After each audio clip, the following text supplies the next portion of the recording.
Big Brother is watching. We've all heard this, and possibly even said it. And it's a scary thing and a little bit funny, right? But do we realize that this statement can actually become a literal reality? It's kind of scary. I'm a citizen of the United States, just like all of you are. And I value my safety and security and my life just like the rest of you and the rest of the people around us. Drones. Have you guys heard of them? Here's a couple pictures. As you can see, this one has a little camera on it. Sounds like a cool concept, like, whoa, a drone, that's awesome. But there are a lot of things involved with this, and it could become a danger in our society. So we're going to look at some of the positives and some of the negatives of drone usage by the United States and by its people. And we are going to look at ways to be involved and things that are going on in relation to the issue. So first of all, we'll define what we're talking about here. The Merriam-Webster Dictionary defines the word drone as an unmanned aircraft or ship guided by remote control. So, as you see here, this is one. This is the more common type, and then there's also kinds like these. And there's a person behind them, but there's no person in these aircraft. And we're going to focus on the visual aspect of these drones, so they can take a video from far away or closer up of whatever the topic is that is being recorded. So, first, let's look at some positives and the usefulness. Law enforcement and war, two of the big parts of our society, right? We have the ability to enhance those things through the use of drones. So if you take law enforcement, there can be visuals on things that are going on, and the police officers can use them, the drones, with warrants, of course. We'll get into that later, but that's part of the Fourth Amendment, to further their fight on crime. So that's one thing. And then another thing is war. So I talked to my grandpa, who was in the Navy. His name was Bob Anderson, and he fought in the Cold War. And he would fly over the ocean and look for Russian submarines. And so he was telling me about that and telling me that if there were drones when he was doing this, they could have sent those drones to find that information instead of putting my grandpa's and so many other men's lives on the line. So that's one of the positives that he was giving me a concrete example of that drones could do. So there's those things and other intelligence and other things that can be done in furthering our fights against crime, against terrorism, and in the wars that we're in, and in protecting our people. So now that we've looked at a couple of the positives of drones, we need to remember that there are always negatives that come along with that. And one of the negatives is that privacy, something very important to all of us, can be breached. So take a minute to look at these things. So here's war, and we're okay with drones being used to further our purposes in war. Okay, here's people at home in crimes. An example, a little visual, so that we can think about that. So drones can help in these areas. But what about this? Here's a little family in their home. Are we okay with drones being able to view these?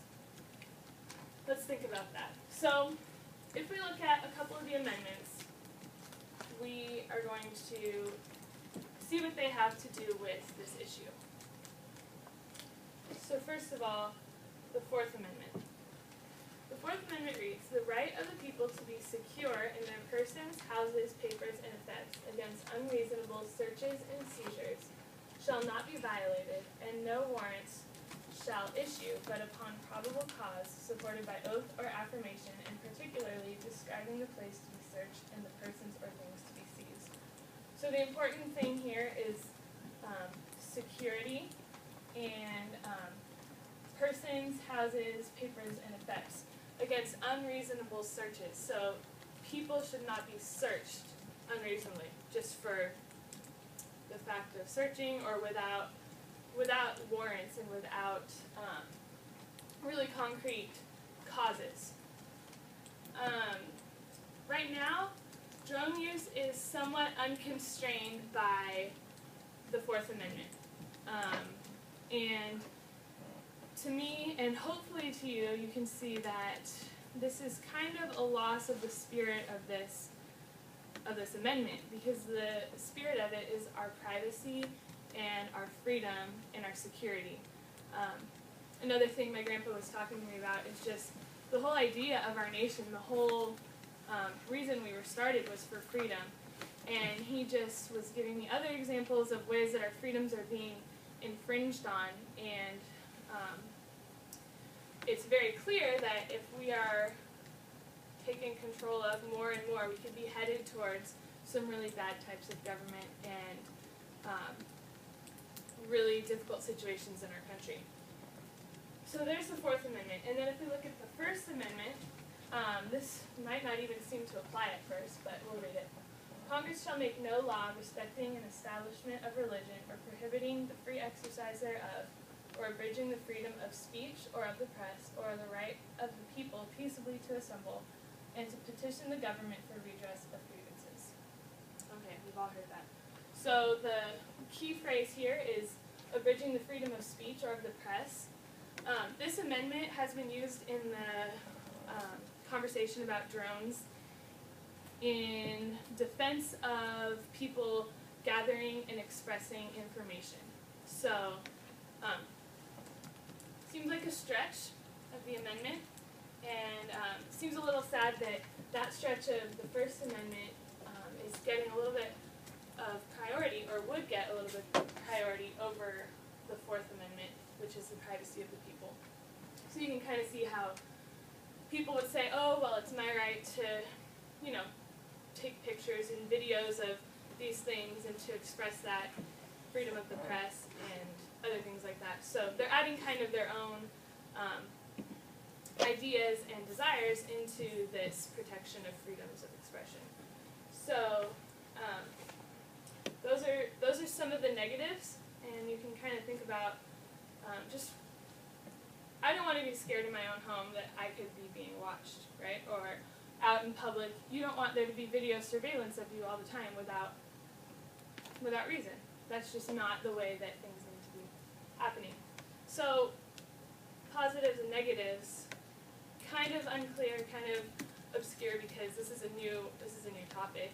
It isn't something that's completely prevalent yet, but there is involvement, and there are bills and things going on. So look at the fact that this issue is on the rise. There were 80 applications in 2012 for drone use by private groups and people in the United States. And there have been 1,500 licenses given since 2007 for drone use.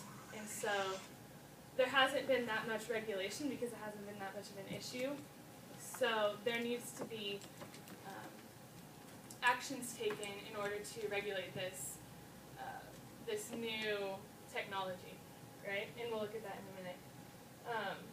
A man named Josiah Ryan, who is an editor of an education blog called Campus Reform, shows his concern that 34 colleges have been asking for permission to use drones for video surveillance of their campuses, which includes classrooms and dorms and just the campus life and everything. And that's a scary thing. I don't want to be going to school and thinking I could just be being watched for no reason. So there's a CBS poll that says 1/3 of the people of the United States of America are fearful of this new technology of law enforcement and criminal justice and fighting.